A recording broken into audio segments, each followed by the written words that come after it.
চীনের সাথে কিন্তু মিয়ানমারের বিদ্রোহী গোষ্ঠী এবং সরকার দুইটার সাথে ভালো সাথে। ভারত কিন্তু বেশি বিজনেস করে আমাদের সাথে। জিওপলিটিক্যাল কি? জিওপলিটিক্যাল হচ্ছে কারোর সাথে চিরস্থায়ী শত্রু না, বন্ধু না, দেশের স্বার্থটা আগে। আমরা বলতে পারি যে পেঁয়াজের কথা, পেঁয়াজ আটকে গেছে, আটকে গেছে, কিন্তু বিকল্প বাজার থেকে পেঁয়াজ আসছে। সুপ্রিয় দর্শক, খবর সংযোগ টক শোতে আপনাদের স্বাগতম। আপনাদের সঙ্গে রয়েছে আমি কাজল হায়দার, আর আমার সঙ্গে আজকে রয়েছেন সিনিয়র সাংবাদিক প্রবীর বুড়া চৌধুরী। প্রবীর দা, খবর সংযোগ টক শোর দেশ এবং দেশের বাইরের অগণিত দর্শক শ্রোতা এবং আমাদের তরফ থেকে আজকের অনুষ্ঠানে আপনাকে স্বাগত জানাচ্ছি। ধন্যবাদ। আমরা দেখেছি 2024 সালের 5ই আগস্টের যে গণ অভ্যুত্থান হলো, তারপর থেকে পার্শ্ববর্তী দেশ ভারতের সাথে, বিশেষ করে ভারতই আমাদের ভিসা টিসা সব বন্ধ করেছে। আমরা কিন্তু বন্ধ করিনি। এবং ভারতের, আপনারা জানেন, 2টা জায়গায় আমাদের এম্বাসিতে অ্যাটাক পর্যন্ত হয়েছে, তারা সেটা রক্ষা করতে পারেনি। আমাদের এখানে কিছু আন্দোলন হয়েছে ভারত বিরুদ্ধে, কিন্তু সেইভাবে না। তো বাংলাদেশের আপনার কূটনীতি এবং সবসময় আমরা ভারতের সাথে বা যে কোনো দেশের সাথে একটি বন্ধুসুলভ আচরণ করি, এবং ভারত যেহেতু ভারতের সাথে অনেক বিশাল আমরা সীমান্ত শেয়ার করি, সে অর্থে সমস্যাও যেমন থাকবে, এবং ভারতের দায়িত্ব বেশি, যেহেতু দায়িত্ব ভূখণ্ড দিক থেকে ভারত অনেক বড় দেশ, তার দায়িত্ব হবে সবার সাথে মিলেমিশে থাকে। কিন্তু আমরা সেটা আমরা লক্ষ্য করিনি। পক্ষান্তরে যেটা দেখলাম যে এবছরে নির্বাচিত হওয়ার পর বিএনপি ক্ষমতায় এসেছে, এবং তাদের যে ভিসা সেন্টার রবিবার তাদের একজন নিয়োগও দেওয়া হয়েছে, যিনি মন্ত্রী পদমর্যাদা। এটা নিয়ে একটা ঝামেলা আছে, ওটা আমরা আরেকদিন বলবো। তো যেটা ভালো খবর হচ্ছে যে ভিসা বন্ধ হয়ে যাওয়ার কিন্তু ব্যবসাটা মার খেয়েছে কলকাতা, ভারতের ম্যাক্সিমাম। আপনি নিশ্চয়ই গিয়েছেন ঘুরতে বা চিকিৎসা ক্ষেত্রে, আমিও চিকিৎসা ক্ষেত্রে যাওয়া হয়েছে প্রচুরবার। সেখানে বাংলাদেশের জন্য ডিসকাউন্ট থাকে, প্লাস হচ্ছে বলা হয়ে থাকে যে দক্ষিণ এশিয়ার মধ্যে সবচেয়ে বড় ভিসা সেন্টার হচ্ছে ভারতের, এবং প্রতিদিন কয়েক হাজার, লাখের মিনিমাম। আপনি যদি যমুনা আন্ডারগ্রাউন্ডে যদি ওদের ভিসা অফিসে যান, আমি নিজে কতবার গেছি, যেখানে মানে গিজ গিজ করতে থাকে, বিশাল একটা রেমিটেন্স কিন্তু বাইরে চলে যেত, বিশেষ করে ভারতে। সেটা চিকিৎসা হোক, ব্যবসা বাণিজ্য হোক, ঘুরতে যাওয়া হোক, সেটা আবার রোববার থেকে চালু হচ্ছে, এবং কলকাতায় ঝিমিয়ে পড়া ব্যবসা আবার চালু হওয়ার আশা করতেছে। এই যে নতুন করে রিলেশন বিল্ড আপ, এটা শুধু ব্যবসায়িক কারণে করলো না, পলিটিক্যাল গভর্নমেন্ট এখন দেশ চালাচ্ছে বলে তারা আগ্রহ করেছে। আসলে এটা আমি শেষটা দিয়ে শুরু করছি, যে আসলে এই সিদ্ধান্তটা কার্যকর হওয়ার মাধ্যমে যে জিনিসটা আমার কাছে যেটা মনে হচ্ছে, যে দুই দেশের মাঝখানে যে গত 2 বছর ধরে যে একটা অলিখিত দূরত্ব ছিল, হয়তো মুখোমুখি অনেকে অনেক কিছু বলেছে, বা অলিখিত যে দূরত্ব ছিল, সেই দূরত্বটা কেটে যাওয়ার একটা আভাস হিসাবে আমি দেখছি। এই বিষয়টাকে এই জন্যই পজিটিভ বলছি, কারণ কোনো কিছু দিয়ে শুরু করতে হয়, মানে কোনো সম্পর্কের কোনো কিছুকে জায়গায় গিয়ে আপনাকে একটা একটা ইস্যু লাগবে বা একটা ঘটনা লাগবে।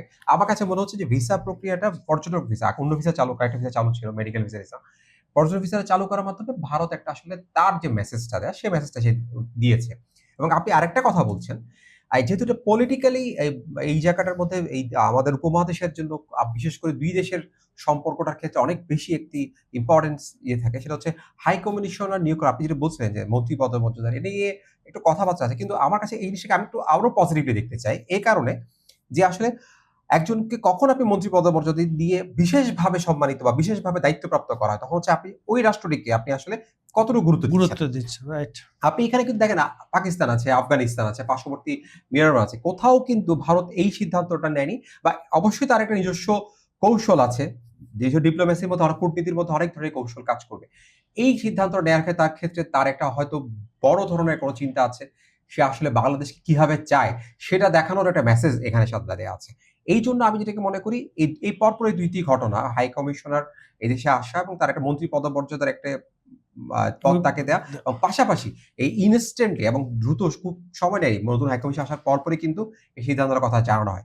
এই বিষয়টা আসলে, এই দুটো বিষয়কে পরপর আমি মনে করি দুই দেশের সম্পর্কের ক্ষেত্রে যেই সমস্যাটা, যদিও আমাদের এখন আমি বলতে গেলে অনেক জায়গায় পুশিনের সমস্যা চলছে, অনেক জায়গায় ভারতের সাথে ভারত পুশিন দিচ্ছে, আমাদের বিজিবি এখান থেকে বিএসএফ কে ঠেকিয়ে দিচ্ছে।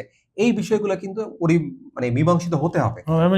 আপনি ভালো প্রতিবেশী চাইলে এই ধরনের ঘটনা কিন্তু আপনি কখনোই দুই একটা বিচ্ছিন্ন ঘটনা বছরে হতে পারে। আর দুই নম্বর বিষয় হচ্ছে, আপনি যেটা বলছেন যে আমি মার্কেটের কথা বলেন, কলকাতায় আপনিও গেছেন, আমিও গেছি, আমাদের অনেকবার যাওয়া হয়েছে।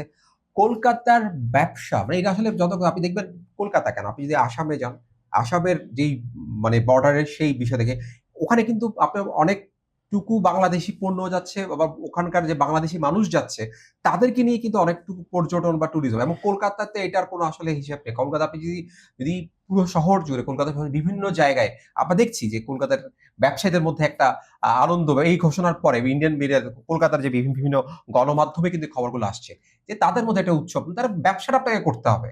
আপনি আপনার সাথে আমার সম্পর্ক যে পর্যায়ে থাকুক না কেন, বেঁচে থাকার তাগিদে, টিকে থাকার তাগিদে ব্যবসাটা আপনাকে করতে হবে। সুতরাং আপনি দেখবেন এই যে আমরা দেখছি না বিশ্বে অনেক বড় বড় সমস্যা রয়ে গেছে, কিন্তু বিভিন্ন দেশ তাদের সেই যুদ্ধ করেও আবার তাদের মধ্যে এক ধরনের ব্যবসায়িক সম্পর্ক থাকে, কারণ ব্যবসা আপনি বন্ধ করতে পারবেন।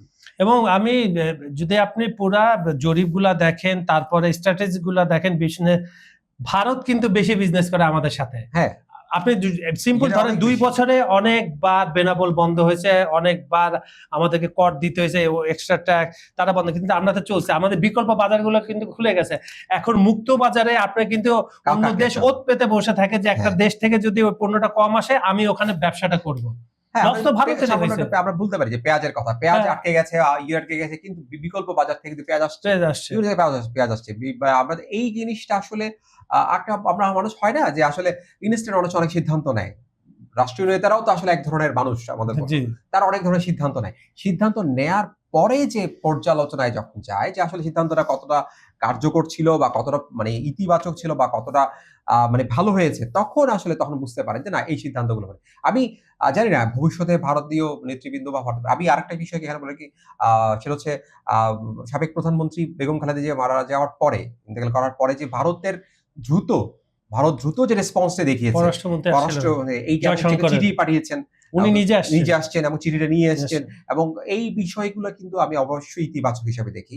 ভারত কৌশলগতভাবে তার অনেক ধরনের অবস্থান থাকতে পারে।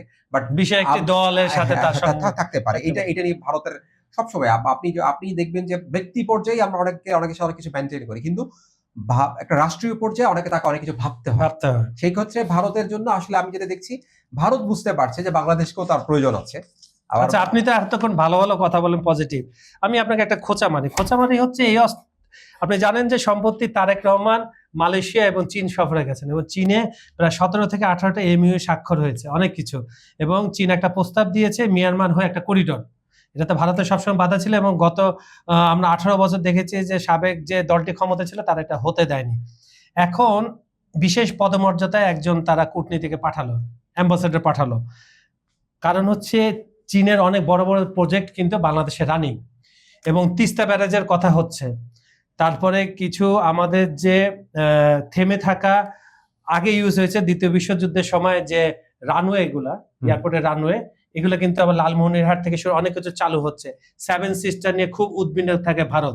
আমার দেশ আগে, আমার দেশের সাথে যে দেশের সাথে যে ধরনের সম্পর্ক রাখা দরকার আমি সেটা রাখবো, এটা মুখে বলছে, কিন্তু আমাদের পররাষ্ট্র নীতিতে আছে কারোর সাথে বৈরী ভাবনা, সবার সাথে বন্ধুত্ব।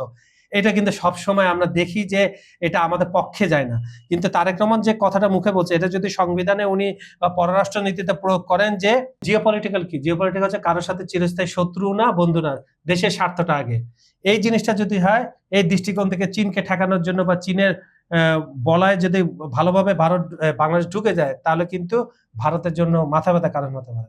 আপনি যে প্রসঙ্গটিতে বলছেন যে মানে বর্তমান এই যে ইলেকশনের পরে যে ভারত, চীন এই দেশগুলোর সাথে আমাদের আসলে নতুন যে সম্পর্কের মাত্রা, আমি এটাকে সাধুবাদ জানাই। এই কারণে সাধুবাদ জানাই, কারণ আমাকে প্রথমে কিন্তু আমার দেশটাকে এগিয়ে নিয়ে যেতে হবে। জি। আর ভারতের যেই মাথা ব্যথা, ভারতের যেই চীনকে নিয়ে চীনকে নিয়ে যে মাথা ব্যথা হচ্ছে, ভারত এই যে চীনের সাথে কিন্তু ভারতের এই যে আপনি যে করিডোরের কথা বলছেন, সেই করিডোর নিয়ে ভারত নিজের নিরাপত্তার কারণে, সেভেন সিস্টার সব বিভিন্ন নিরাপত্তার কারণে এই করিডোরটা নিয়ে তার একটা মাথা ব্যথা আছে। এটা সত্য কথা, এটা অস্বীকার করে নেই। কিন্তু এখানে বিষয়টা আমাকে রাখতে হবে। এই করিডোরটা কিন্তু আসলে বাংলাদেশের জন্য একটা জায়গায় গিয়ে আমি সবকিছু যদি ভুলে যাই, সবকিছু ফেলে দিই, এই করিডোরটা কিন্তু যদি এস্টাবলিশ হয়, চালু হয়, বাংলাদেশ সর্বভাবে লাভবান হবে। কারণ এই যে আমরা কিন্তু জানি যে বাংলাদেশ এমন একটি জায়গায় পজিশনগতভাবে হ্যাঁ, এমন একটি জায়গায় আছে, সেই জায়গাটিতে আপনি ইন্টারন্যাশনাল যেকোনো কানেক্টিভিটির জন্য, যেকোনো কিছুর জন্য বাংলাদেশ সরকার রোডওয়েতে আপনি জানেন সবার আমাকে দরকার। দরকার। আমি যেটা মনে করছি যে ভবিষ্যতে ভারতও কিন্তু মানে পলিটিক্যালি তার সাথে এই চীনের একটা দূরত্ব আছে। হুম। কিন্তু ডিপ্লোম্যাটিকলি তার একটা দূরত্ব আছে। কিন্তু কিন্তু ব্যবসা এই করতে এই জায়গাটার মধ্যে বারবার কথা হচ্ছে না, ব্যবসা করতে গেলে কিন্তু আপনাকে সবাইকে প্রয়োজন আছে। আপনার শত্রুকে আপনার ব্যবসা করতে হচ্ছে। ভারতকে আমার কেন জানি মনে হচ্ছে ভারত হয়তো এখন নিরাপত্তার কারণে বলছে, ভারত হয়তো যে কোনো সময় কি যে দেখে যে এইটা তার নিরাপত্তার জন্য হুমকি না, না এই কানেক্টিভিটির সাথে ভারতও যুক্ত হতে পারে। কারণ অনেক বড় বাজার, হ্যাঁ বাংলাদেশে ঢুকে সে এই রোডটাকে ইউজ করার জন্য, ব্যবহার করার জন্য সে করতে পারে। এটা তো এরকম না যে আপনি ভারতীয় গাড়ি ঢুকলে আপনি ঢুকতে দেবেন না, ইন্টারন্যাশনাল ট্যাক্স দিয়ে করতে হবে। ওয়ে। এখন বিষয়টা হচ্ছে বাংলাদেশ অংশ বাংলাদেশ দেখবে, মিয়ানমার অংশ মিয়ানমার দেখবে, চীনের অংশ চীন দেখবে। এখন এই দেশগুলোর সাথে ভারতের কি সম্পর্ক তখন সেটা নির্ভর করবে। তবে এখানে যে করিডোরের একটা যে ঝামেলাটা রয়ে গেছে সেটা হচ্ছে আপনার মিয়ানমার যে রাজনৈতিক সমস্যা চলছে, সেই সমস্যার উপরেই নির্ভর করছে যে আপনার ভবিষ্যতে এই রোডটা, এই করিডোরটা আসলে কতটা হ্যাঁ, বাস্তবায়ন। করিডোর যাওয়ার সময় আপনি জানেন যে গত পরশুদিন পররাষ্ট্রমন্ত্রী উনি কিন্তু একটা ব্রিফিং করেছেন। হ্যাঁ। আপনার এই প্রশ্নটা সেখানে করা হয়েছিল। তিনি বলছেন যে কিছু এলাকা এখন তাদের যে বলে যে স্বাধীনতাকামী, তাদের নিয়ন্ত্রণে আছে। এখন ওইটাকে পাশ কাটিয়ে আরেকটা বন্দর আছে, ওখান থেকে তারা চীন চিন্তা ভাবনা করছে। এখানে কিন্তু একটা বিষয় বলার হচ্ছে, চীন কিন্তু মানে আমি চীনকে ব্যবসায়িক যতটা না মানে রাজনৈতিক বা ডিপ্লোম্যাটিক ওয়ে, তার থেকে আমি চীনকে যেটা দেখছি সাম্প্রতিক সময়, সেটা হচ্ছে তাদের মধ্যে ব্যবসা করার একটা টেন্ডেন্সি আছে।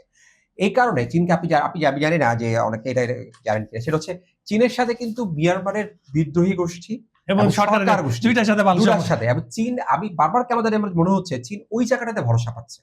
চীন ওই জায়গাটার মধ্যেই আসলে একটা মানে নিজের এই রোডটাকে স্টাবলিশ করার জন্য, চালু করার জন্য চীন ওই জায়গাটা ভরসা পাচ্ছে। যেই আসুক ক্ষমতায়, যেই দখলে নিক, তার সাথে আমার একটা সম্পর্ক আছে। আর চীনকে সত্য কথা যে মিয়ানমারের ডেভেলপমেন্টের জন্য কখনো চীনকে আপনি ইগনোর করতে পারবেন, ইগনোর করতে পারবেন না। সেই কারণে চীনের শক্তির জায়গাটা আসলে ঠিক ওই জায়গায়। আর ভারত চীনের মধ্যে তো সম্পর্ক বলে, গত বছর মনে হচ্ছে এসসিও সম্মেলনে গেছিল ভারত, 40টা এমইউ স্বাক্ষর হয়েছে চীনের সাথে। তাদের ফ্লাইট যাওয়া আসা করতেছে অনেক বাধা। তাই ব্যবসা যখন আসে, নিজের দেশের হুমকিটা যখন না আসে, তখন কিন্তু সবার সাথে ব্যবসাটা করে। আচ্ছা, আমরা একটু আবার ট্রাম্পের দিকে ছোট্ট করে যেতে চাই। ট্রাম্প জানেন যে দ্বিতীয়বার ক্ষমতায় এসে অভিবাসনের উপর খুবই কড়াকড়ি করছে।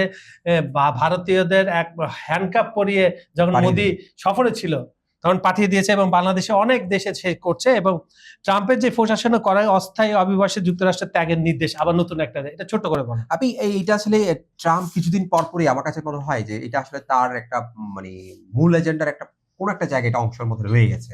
কিছুদিন পরই আসলে যে মানে অভিবাসন নীতিগুলোকে তিনি আবার ইয়ে করছে। আমরা দেখি যে এই ইভেন মেক্সিকো বা এই বর্ডার এর মধ্যে অনেককে আমরা দেখেছি যে কাঁটা তারের বেড়ার পাশে অপেক্ষা করছে ঢোকার জন্য, সুরুং আছে, অনেক কিছু দেখেছি। এই আসলে এই বিষয়টা হচ্ছে আগের ফ্লেক্সিবল ছিল, আগে যে গভর্নমেন্ট গুলো হয়তো কড়াকড়ি ছিল বাট দিয়ে দিয়েছে। এবং আপনি দেখবেন যে আগে নাগরিকত্ব দেওয়া হয়েছে তাদের অনেকে কিন্তু আবার আমেরিকা থেকে বের হয়ে চলে আসছে। এটা হচ্ছে নতুন করে আবেদন করতে হলে নিজের দেশে ফিরে যায়, আবার আবেদন করে এটা এই খরচ বহন করতে হবে তাকে। হ্যাঁ, এই বিষয়টা আসলে এক ধরনের আমেরিকা যাদেরকে আমরা আসলে চিনি বা জানি কত যোগাযোগ, তাদের অনেকের মধ্যে কিন্তু এটা আছে যে কি হতে যাচ্ছে বা কি হবে। অনেকের মানে গ্রিন কার্ড পাওয়ার বা কার্ড পাওয়ার অনেক ধরনের সুযোগ তৈরি হলেও এই যে বিভিন্ন স্টেপস হঠাৎ কিছুদিন চেঞ্জ করে ফেলা, তারা কিন্তু এক ধরনের সমস্যার মধ্যে আছে। ট্রাম্প প্রশাসন এসে যেটা বলছে, আমেরিকার সহজ না থাকার জন্য ধনীরাই থাকবে, ব্যবসায়ীরা থাকবে। আফগানিস্তান সীমান্তে পাকিস্তান, আমরা জানি যে ছোট ছোট কয়েকটা যুদ্ধ কিন্তু গত কয়েক মাস আগে হয়ে গেছে তাদের মধ্যে। আফগান সরকারের সাথে ভারতের কিন্তু ভালো সম্পর্ক, আর আমেরিকার সাথে তো পাকিস্তানের বড় ভালোই সম্পর্ক। এদিক থেকে আপনারা জানেন যে গত পরশুদিন পাকিস্তান যে রেঞ্জার্সের সদর দপ্তর পাঞ্জাবে, ওখানে কিন্তু একটা হামলা হয়েছে। সম্ভবত তাদেরকে ইন্ডিকেট করা হচ্ছে আফগানিস্তানের কিছু লোকজন এসে তাদের সরকারের। তো এই সীমান্ত এটা সবসময় কিন্তু আপনি দেখবেন এইটা আসলে খুব মানে আমরা যেটা জানি অভিযোগের তীরটা ছিল সবসময় যে আফগানিস্তানের এই যে বিভিন্ন গোষ্ঠী বেড়ে ওঠার যে অভিযোগটা কিন্তু ছিল সবসময় পাকিস্তানের দিকে প্যাট্রোনাইজ করার একটা অভিযোগ ছিল। কিন্তু এই সাম্প্রতিক সময়ে মানে আমি বললাম যে এই কূটনৈতিক সম্পর্কগুলো আসলে একটা কম্পাসের মতো ঘোরাফেরা করে। আসলে এটা আসলে এক ধরনের ঘোরাফেরা করতে থাকে। ভারতের সাথে যাদের একসময় সম্পর্ক ছিল না, যে এই ধরেন ভারতের সাথে যাদের একসময় দূরে ছিল, মানে একটা বিশ্বাসের অনেকটুকু অভাব ছিল, তারা সেখানে কিন্তু মানে আমরা ইউটার্ন বলা যায়, একটা ইউটার্ন হয়েছে। সেই ক্ষেত্রে আবার এখন দেখা যাচ্ছে যাদের সাথে একসময় খুব ভালো সম্পর্ক ছিল, যাদেরকে বলা হয়ে থাকে যে তাদের ভাই সম্পর্ক, তারা কিন্তু এখন সেই অবস্থানে পাকিস্তানের সাথে আফগানিস্তানের কিন্তু সেই সম্পর্ক এখন আগের মতো নেই। এই যে ঘুরে যাওয়ার সম্পর্কটা, এটার পিছনে অনেক কিছু নির্ভর করছে, অনেক কিছু কারণ। আফগানিস্তানের যে প্রশাসন, সেই প্রশাসনকে নিয়ে আসলে এক ধরনের বিশ্বব্যাপী যে একটা দ্বিমত আছে, বিশ্বব্যাপী যে একটি মানে আমি মেনে না নেওয়ার একটা চিন্তা ভাবনা আছে। সেই জায়গায় পাকিস্তান কিছুটা অস্বস্তি আছে। এবং এই পাকিস্তানের এই যে সাম্প্রতিক সময় আমার কাছে একটু অবাক লেগেছে যে হামলাগুলো হচ্ছে এবং আফগানিস্তানের ভূখণ্ড থেকে এসে অভিযোগ করা হচ্ছে ওদেরকে ওখানে বেড়ে উঠছে সংগঠনগুলো, সেই জন্য হামলাগুলো হচ্ছে। এবং এই গত 2-1 দিনের মধ্যে যে হামলাগুলো হচ্ছে তারই অ্যাটাকটা আসলে করে আবার করেছে। এদিকে আরেকটা কথা আপনার মাথায় রাখতে হবে যে আমেরিকা ইরানের মধ্যে যে মধ্যস্থতাকারী কিন্তু পাকিস্তান, আর পাকিস্তান আপনার কূটনীতির দিক থেকে অনেক পজিটিভ এসে পড়ছে। তাদের বিরুদ্ধে কিন্তু বিভিন্ন তকমা ছিল, বিভিন্ন গোষ্ঠীকে হ্যাঁ, তারা পেট্রোনাইজ করে, তারপর তাদের ইকোনমি ধার দিয়ে চলে, এটা কিন্তু অনেকটা তারা উত্তরে গেছে। আপনি জানেন যে ইরানের সাথে তাদের ব্যবসা বেড়েছে, ওই দিক থেকে চীনের সাথে পাকিস্তানের ভালো সম্পর্ক, আমেরিকার সাথে তো রয়েছে। পজিটিভ দিক থেকে দেখতে হলে আর অভ্যন্তরীণ সমস্যা পাকিস্তানে পড়ছে, তার বেলুচিস্তান নিয়ে প্রচন্ড সমস্যা আছে, ঝামেলা ভাগ হয়ে যাওয়ার একটা সমস্যা আছে। যাক, সুপ্রিয় দর্শক, আমাদের এই টক শোটা আপনাদের কেমন লাগলো একটু কমেন্টে জানাবেন। আমাদের অনুষ্ঠানটা আরো কি কি এলিমেন্ট যোগ করলে আপনাদের ভালো লাগবে আপনারা সেটা লিখে পাঠাবেন। আমাদের ভিডিওগুলো সম্পূর্ণ দেখে লাইক কমেন্ট শেয়ার করবেন। পৃথিবীর কোন প্রান্ত থেকে আমাদের এই অনুষ্ঠানটা আপনারা উপভোগ করছেন সেটা আপনার নাম সহ, জায়গার নাম সহ লিখে পাঠাবেন। এই পুরা জিও পলিটিক্যাল বিষয়, আন্তর্জাতিক যে কোনো বিষয় আপনারা যদি জানতে চান, আমাদের জাস্ট খালি একটা মেইল করবেন বা একটু লিখে দেন না কমেন্টে। আমরা চেষ্টা করব সপ্তাহে যে কোনো একদিন দাদাকে নিয়ে বা আতিক ভাইকে নিয়ে সে বিষয় বিশ্লেষণ করার জন্য। আর বিজ্ঞাপন ও প্রমোশনের জন্য ডেসক্রিপশনে কিছু নাম্বার দেওয়া আছে, সেখানে যোগাযোগ করতে পারেন।